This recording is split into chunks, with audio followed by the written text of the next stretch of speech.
Hello students, welcome to achiever connect. आज हम लोग देखेंगे, बहुत सारे बच्चों का सवाल रहता है कि सर क्लास 9-10 के लेवल पे हमें किस चीज़ के लिए प्रिपेयर करना चाहिए।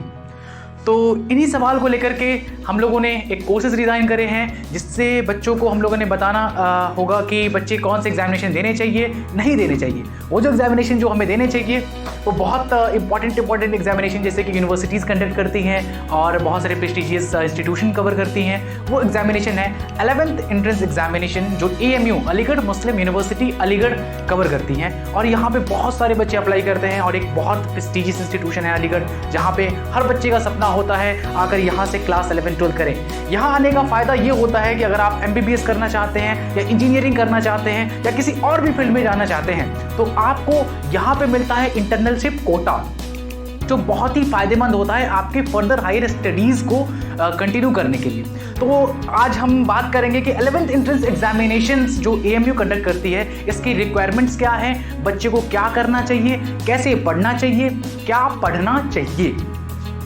उसके बाद एक और यूनिवर्सिटी है बच्चों, आप लोगों ने बहुत ज़्यादा नाम सुना होगा, जामिया मिल्लिया इस्लामिया दिल्ली, और न्यू दिल्ली में है और ये बहुत ही प्रेस्टिजियस इंस्टीट्यूशन है। इसलिए भी हम तैयारी करवाते हैं और बच्चों को रिकमेंड करते हैं कि क्या करना चाहिए, क्या पढ़ना चाहिए, कैसे करना चाहिए। और ये बहुत ही इंपॉर्टेंट एग्जामिनेशन है जो कि सिर्फ क्लास 10th के सिलेबस को कवर करते हुए बेसिक नॉलेज क्लास 9 का होना चाहिए आपके पास। क्लास 10th का नॉलेज बेसिकली क्लास 10 के सिलेबस पे ये एग्जामिनेशन कंडक्ट किया जाता है। इसके अलावा क्या एग्जामिनेशन हैं तो मैं आपको बता दूं, हाँ आपके माइंड में सवाल चलने चाहिए। और भी बहुत सारे एग्जामिनेशन है जैसे like olympiad, regional maths olympiad, regional chemistry olympiad. उसके अलावा जो सबसे इंपॉर्टेंट एग्जामिनेशन है वो national talent search examination, that is NTSE। अच्छा, आपके माइंड में ये सवाल आ रहा होगा बच्चों, ये NTSE क्या है?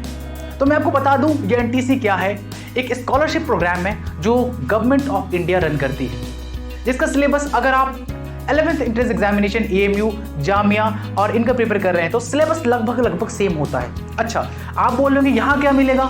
11th में तो मुझे एडमिशन मिलेगा और यहाँ से मैं MBBS बहुत आसानी से कर लूँगा, इंजीनियरिंग बहुत आसानी से कर लूँगा, मेरे लिए रास्ते खुल जाएंगे। बट यहाँ पे क्या होगा बच्चों? तो इस सवाल का जवाब बहुत ही खूबसूरत है कि आपको यहाँ पे मिलता है स्कॉलरशिप। उसके अलावा आपको मिलता है वो प्रोग्राम और आपको मिलता है कॉन्फिडेंस बूस्टर, एक टैग जिसको बोलते हैं NTSE स्कॉलर। अगर आपने देखा होगा जो बहुत सारे IIT टॉपर होते हैं जैसे लाइक IIT और India rank 1 is an NTSE scholar, KVPY scholar. ये क्या है NTSE स्कॉलर? अगर आप NTSE स्कॉलरशिप को पा लेते हैं, मतलब NTSE एग्जामिनेशन क्लियर कर लेते हैं लेवल 1 एंड लेवल 2, तो आपको मिलता है 12,500 रुपये पर मंथ UG लेवल पे, मतलब अंडर ग्रेजुएट लेवल पे हर महीने आपको पैसा मिलता रहता है। और उसके अलावा आपको साल में भी कुछ और ऐड मिलते हैं और सबसे इंपॉर्टेंट चीज़ कि आपका कॉन्फिडेंस बूस्ट होता है NTSE स्कॉलरशिप से। तो आज इन्हीं सारे रास्ते को और खूबसूरत बनाने के लिए हम लोग देखेंगे कि सिलेबस और इसका रिक्वायरमेंट क्या है।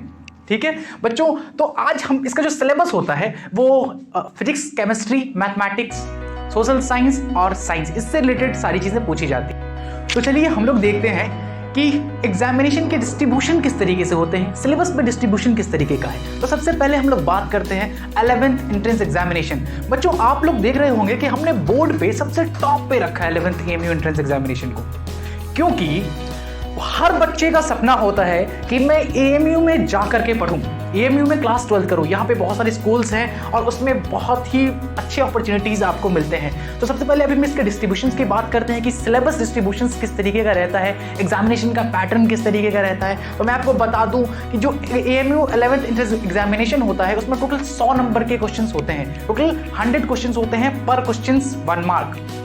अगर बात कर ले तो टोटल जो क्वेश्चंस होते हैं उसके डिस्ट्रीब्यूशन सब्जेक्ट वाइज कैसे होते हैं। तो फिजिक्स में 17 क्वेश्चंस पूछे जाते हैं, फिर केमिस्ट्री में मैंने लिख रखा है यहाँ पे 17 क्वेश्चन पूछे जाते हैं ऑन एन एवरेज। कभी 18 भी हो सकता है, कभी 16 भी हो सकता है, कभी 20 भी हो सकता है, बट ऑन एन एवरेज जो हमारा रिसर्च है उसके बेसिस पे 17 क्वेश्चन पूछे जाते हैं केमिस्ट्री में। बायोलॉजी में जो पूछे गए हैं क्वेश्चन प्रीवियस ईयर में वो 16 क्वेश्चन पूछे जाते हैं और मैं उम्मीद करता हूँ आगे भी इसी डिस्ट्रीब्यूशन को फॉलो करता रहेगा AMU कंट्रोलर। उसके बाद मैथमेटिक्स में 30 क्वेश्चन पूछे जाते हैं। बच्चों ये बहुत इंपॉर्टेंट पार्ट है, मैथमेटिक्स जो क्लास 9-10 की मैथमेटिक्स है उसमें 30 क्वेश्चन पूछे जाते हैं, जो कि एक बड़ा ही बहुत ही इंपॉर्टेंट फिगर है 30।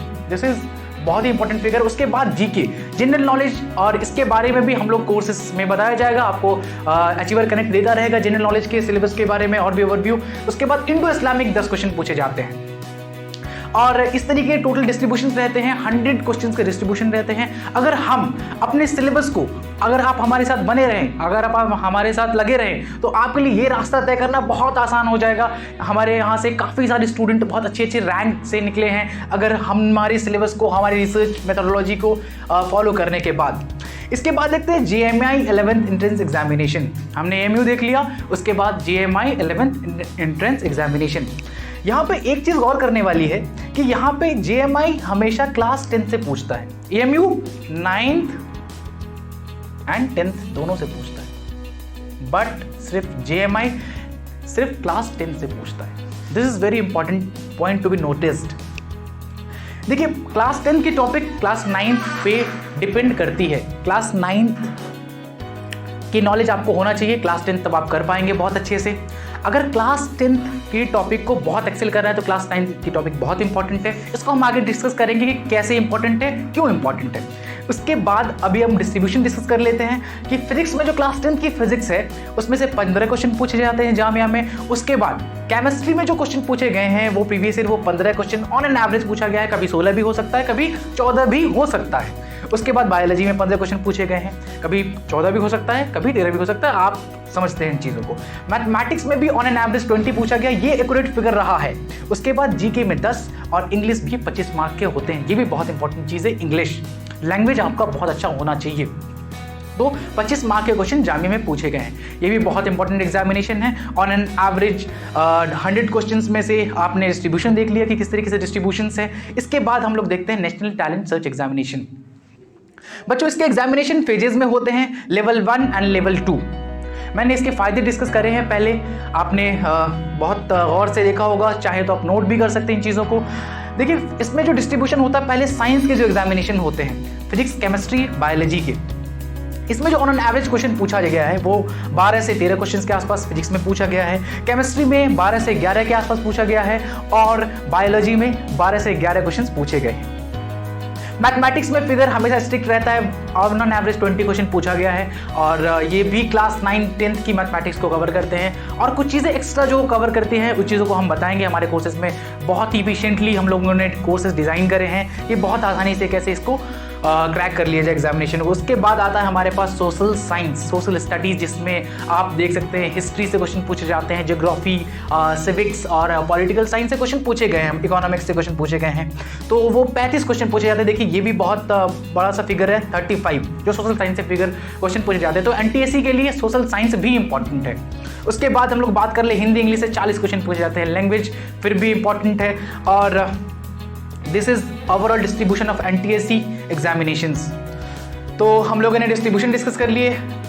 क्लास 11th एंट्रेंस एग्जामिनेशन में जो 9-10 से पूछे जाते हैं AMU में वो 100 क्वेश्चन, JMI में भी 100 क्वेश्चन पूछे जाते हैं, बट वो सिर्फ क्लास 10 से पूछे जाते हैं, सिर्फ class 10th only, class 10th। और NTSC में 9th एंड 10th। तो स्टूडेंट्स, हमने देखा कि physics, chemistry, biology, social science, mathematics सारे ही इंपॉर्टेंट है, सारे इंपॉर्टेंट ऑर्गन है एग्जामिनेशंस के। बट अभी इस सेशन में सिर्फ हम देखेंगे फिजिक्स में क्या इंपॉर्टेंट है, फिजिक्स में क्या पूछा जाता है, कहाँ से पूछा जाता है, किस तरीके से पूछा जाता है, इस चीज़ को हम देखेंगे इस सेशन में। तो फिजिक्स में जो सिलेबस है वो क्लास 9th और 10th, मैं एक बार फिर से क्लियर कर दूं, जामिया में सिर्फ क्लास 10th का सिलेबस फॉलो किया जाता है, बट क्लास 9th का नॉलेज इंपॉर्टेंट है कि आप क्लास 10th के टॉपिक को और अच्छे से समझ पाएं, मैग्नेटिज्म को, इलेक्ट्रिसिटी को और अच्छे से समझ पाएं, इसलिए क्लास 9th का भी नॉलेज इंपॉर्टेंट है। बट ओवरऑल जो एग्जामिनेशन 11th एंट्रेंस एग्जामिनेशन पूछे जाते हैं उसमें 9th 10th दोनों से पूछे जाते हैं। तो 9th में फिजिक्स में क्या इंपॉर्टेंट है, क्लास 10th में कौन कौन से चैप्टर्स हैं, कैसे पूछे जाते हैं, इसको डिस्कस करेंगे। तो आइए सबसे पहले डिस्कस करते हैं क्लास 9th में क्या चीज़ पढ़ना है और क्या सिलेबस है। तो क्लास 9th में बच्चों हमारे पास जो सिलेबस है दैट इज ओवरऑल 5 चैप्टर है। आपने NCERT में भी देखा होगा कि आपको सिर्फ 5 चैप्टर पढ़ने हैं, बट सिर्फ NCERT इज नॉट सफिशिएंट, हमें उसके अलावा, क्योंकि NCERT एक रास्ता है, उसमें क्रिएटिविटी से आप क्वेश्चंस बना सकते हैं और भी अच्छे अच्छे क्वेश्चंस कर सकते हैं। इसके लिए हम लोगों ने बहुत अच्छे से एफिशिएंटली कोर्स डिज़ाइन किया है। तो सबसे पहले जो हमें पढ़ना है दैट इज मोशन। मोशन किसी भी पार्टिकल्स के चेंजेस ऑफ कोऑर्डिनेट्स को विथ रिस्पेक्ट टू टाइम, इसमें हम डील करते हैं मोशन एक इसमें जो इसके जो डिस्ट्रीब्यूशंस होते हैं एग्जामिनेशन में वो बहुत ज़्यादा वेटेज होता है, क्योंकि यहाँ से क्वेश्चंस में क्रिएटिविटी अच्छे क्वेश्चन पूछे जाते हैं, क्रिएटिविटी जनरेट किया जाता है। तो यहाँ से जो ओवरऑल डिस्ट्रीब्यूशंस हैं वो 3 क्वेश्चन के आसपास रहा है एनटीएससी में, और 3 से 4 क्वेश्चन बाकी में भी पूछा जाता है। तो ऑन एन एवरेज 3 क्वेश्चन की बात कर लेते हैं, ऑन एन एवरेज 3 क्वेश्चन के आसपास पूछे जाते हैं मोशंस में। उसके बाद जो हमारे पास टॉपिक है that is force cause of motion है, मोशन से रिलेटेड चीज फोर्स कॉज ऑफ मोशन है। I am repeating, force cause of motion है।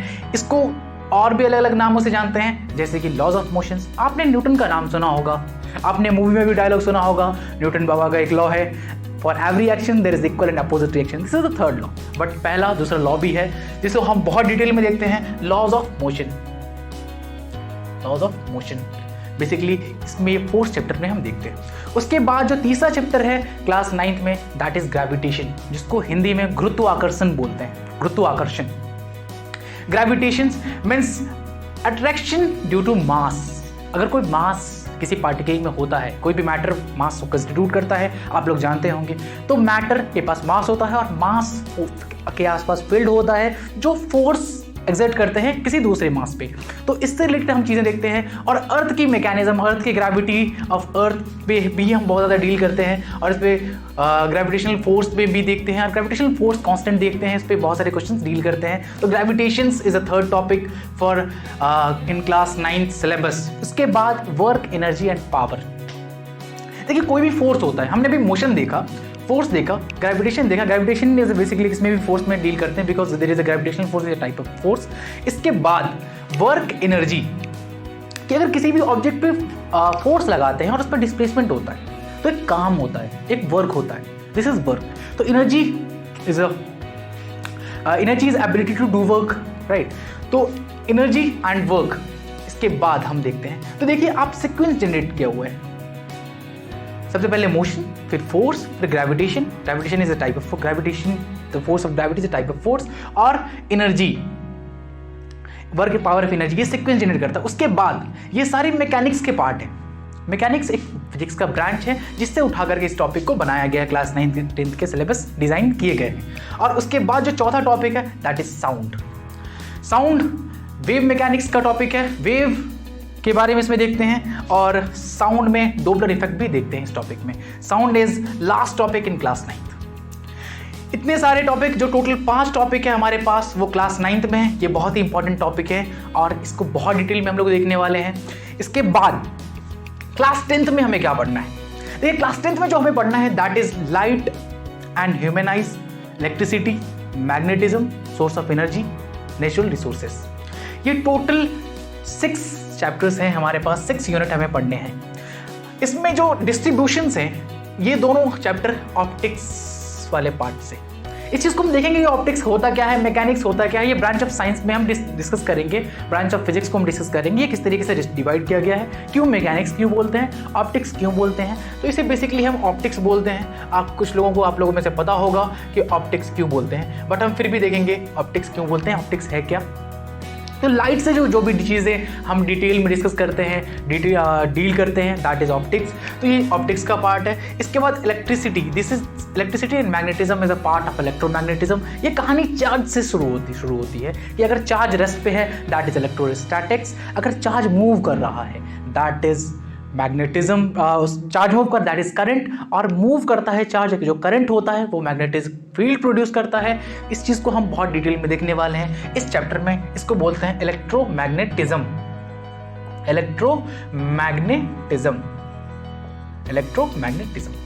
और उसके बाद 2-3 चैप्टर हैं, source of energy and natural resources. यहाँ से क्वालिटेटिव क्वेश्चन ज़्यादा पूछे जाते हैं। अच्छा, इसके अलावा कुछ चीज़ें और इंपॉर्टेंट बातें हैं। तो ये हमारा सिलेबस रह गया। ओवरऑल 5 चैप्टर हमारे पास क्लास 9th में है, और 6 जो टोटल 6 यूनिट हैं, 6 यूनिट इज इन क्लास 10। तो ये total 5 + 6 that is 11। Total overall overall जो टोटल चैप्टर्स है, टोटल यूनिट की बात अगर हम कर लें, टोटल चैप्टर्स की अगर बात कर लें, दैट इज 11।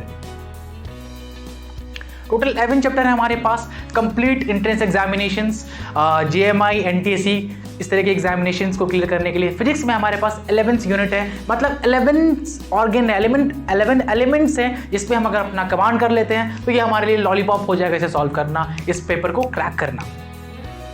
तो स्टूडेंट्स, हमने एग्जामिनेशन देखा, उसमें पर्टिकुलरली हमने फिजिक्स के सिलेबस देखे। अब हम देखते हैं एग्जामिनेशन क्वेश्चंस के पैटर्न देखते हैं, क्वेश्चन के पैटर्न क्या है।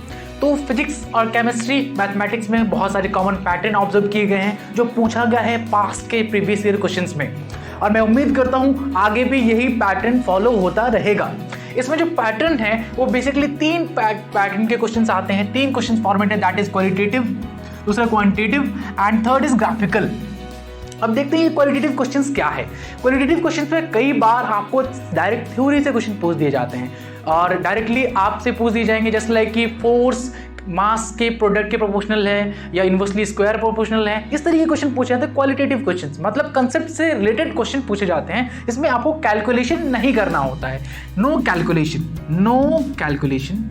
और इसके जो टाइमिंग होते हैं बेसिकली ये विद इन 20 सेकेंड में आप इस वाले क्वेश्चंस को करके खत्म कर देते हैं। अगर आपको आता है, अच्छे से आपने कंसेप्ट पढ़ रखे हैं, अगर आप हमारे आने वाले वीडियो को बहुत अच्छे से फॉलो कर रहे हैं तो आपके लिए ये लॉलीपॉप हो जाएगा ये वाला पार्ट को सॉल्व करना, क्योंकि ये टाइम बचाता है, ये टाइम सेविंग में काफ़ी काम आता है, क्योंकि 100 क्वेश्चंस में आपके पास ओवरऑल टाइम काफ़ी कम होता है। तो ये वाला पार्ट आप बहुत ही इफिशिएंटली कर सकते हैं, क्वालिटेटिव क्वेश्चंस। इसके बाद क्वेश्चन आता है क्वांटिटेटिव, ये बहुत ही डाइवर्स नेचर का होता है। क्वांटिटेटिव क्वेश्चन जो पूछे गए हैं पास्ट ईयर में, उसमें जो ऑब्जर्व किए गए हैं वो क्वेश्चंस ऑब्जर्व किए, जैसे एलिमेंट्री अगर पूछा गया सिर्फ formula based, elementary question is basically formula based question. Formula based question means अगर आपके पास डेटा दिया हुआ है, सिर्फ आपको फॉर्मूले में डालने हैं उस डेटा को और आंसर निकालना है और टिक करना है, तो ये भी क्वेश्चंस इजी होते हैं रिलेटिवली। इसके अलावा जो क्वेश्चंस फॉर्मेट है दैट इज लेंदी। ये लेंदी है क्या? देखिए, कुछ क्वेश्चंस ऐसे होते हैं कि आपके लिए इजी होगा सॉल्व करना, बट उसमें टाइम लगता है, बहुत सारे स्टेप्स होते हैं, बहुत सारे कैलकुलेशन होते हैं, बहुत सारे मल्टीप्लिकेशन डिविजन्स को जैसे स्टेप्स को फॉलो करने के बाद आपके आंसर्स आते हैं, तो दिस इज लेंदी। तो लेंदी में आपको टाइम बचाने के लिए आपको बहुत सारी टेक्निक बताई जाएंगी। आप अगर हमारे वीडियो को लगातार फॉलो करते रहेंगे तो आपके लिए ये भी बहुत आसान हो जाएगा। इसके अलावा लैंग्वेज प्रॉब्लम, बच्चों कई बार क्या होता है कि स्टूडेंट लैंग्वेज ही नहीं समझते, क्वेश्चंस को सही से पढ़ते ही नहीं है, तो उसमें तो प्रॉब्लम आता है। बट कई बार एग्जामिनर क्वेश्चंस को घुमाता है, लैंग्वेज के जरिए आपको आपके माइंड से खेलने की कोशिश करता है एग्जामिनर, तो आपको वहां पे बीट नहीं होता है, वहां पे लैंग्वेज से डिसीव नहीं होना है। अगर आप लैंग्वेज से डिसीव नहीं होंगे तब आप इस तरह के क्वेश्चन कर जाएंगे। नहीं तो कई बार बच्चों ये ऑब्जर्व किया गया है कि स्टूडेंट लैंग्वेज से डिसीव हो जाते हैं इस तरह के क्वेश्चंस में। तो लैंग्वेज प्रॉब्लम में आपकी इंग्लिश अच्छी होनी चाहिए, या एटलीस्ट आपकी हिंदी अच्छी होनी चाहिए, या आपकी अंडरस्टैंडिंग लेवल अच्छी होनी चाहिए। जरूरी नहीं कि आपकी हिंदी इंग्लिश बहुत ज़्यादा अच्छी होनी चाहिए, मगर आपकी अंडरस्टैंडिंग लेवल अच्छी है, आपके कंसेप्ट क्लियर है, तो आप लैंग्वेज को पकड़ लेंगे। अच्छा ये कहना चाह रहा है, अच्छा ये सवाल ये कहना चाह रहा है, तो इस तरीके से आप क्वेश्चंस को जज कर सकते हैं, क्वेश्चंस को एग्जैक्टली आप प्रिडिक्ट कर सकते हैं। This is very much important कि आपके कंसेप्ट बहुत अच्छे से क्लियर होने चाहिए। Language doesn't matter up to that extent, बहुत ज़्यादा एक्सटेंट तक मैटर नहीं करता है, लिमिटेड एक्सटेंट तक लैंग्वेज मैटर करता है। आपको इंग्लिश अच्छी होनी चाहिए, आपकी हिंदी अच्छी होनी चाहिए, but concept is very much important. Concept is a main की एलिमेंट्स। इसके बाद कुछ ट्रिकी क्वेश्चंस होते हैं। ट्रिकी क्वेश्चंस में आपके कंसेप्ट पे बेस्ड क्वेश्चन होता है, कंसेप्ट में ट्रिक लगाया हुआ होता है, मतलब बहुत सारे 2-3 कंसेप्ट को मिला दिया गया, आपका माइंड करते हुए किसी की कंसेप्ट के स्ट्रिक्टनेस को अगर आप मिस कर गए तो वो ट्रिकी क्वेश्चन होता है, मतलब वहां पे गलती करने के चांसेस ज्यादा होते हैं। जैसे कि अगर कुछ क्वेश्चंस है, अगर उसके ऑप्शंस बहुत क्लोज है और ऑप्शंस वो क्लोज गलत आंसर भी ऑप्शन में बहुत क्लोज करके दे दिया गया, वो ट्रिकी क्वेश्चन हो जाता है। तो इस तरीके के ट्रिकी क्वेश्चंस भी आते हैं और ये स्लाइटली टफ क्वेश्चंस में कैटेगरी में हम लोग डालते हैं, जो बच्चे कई बार गलती करते हैं। बट मैं फिर से श्योर करता हूं कि अगर आप अचीवर कनेक्ट के साथ लगे रहें तो आपके लिए ये सफ़र बहुत आसान हो जाएगा, बहुत खूबसूरत हो जाएगा। इसके बाद जो इंक्लूजन ऑफ क्लास 11-12 आपकी, देखिए ये वाला पार्ट है ना, ये बहुत इंपॉर्टेंट पार्ट है। बच्चों आपके माइंड में सवाल आता होगा कि अच्छा सिर्फ क्लास 9-10 से 11th एंट्रेंस एग्जामिनेशन हो जाता है? तो एक वर्ड में आंसर है नहीं। कई सारे क्वेश्चंस में क्लास 11-12 के कंसेप्ट से भी पूछा जाता है।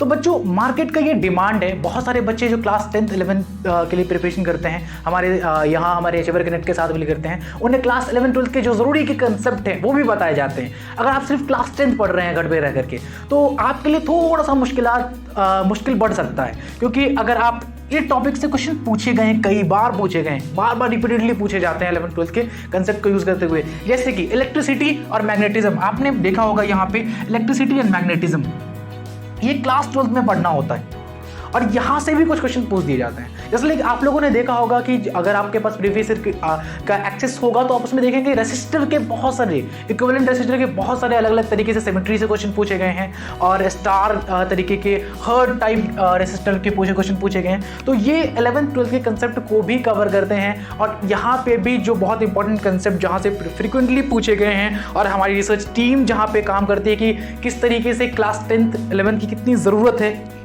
इसको लेकर के हम लोग बहुत ही एफिशिएंटली काम कर रहे हैं। आप हमारे साथ बने रहिए तो ये वाला भी प्रॉब्लम आपके लिए सॉल्व हो जाएगा। इसके बाद आते हैं लास्ट वाला जो पार्ट है, दैट इज बाउंसर।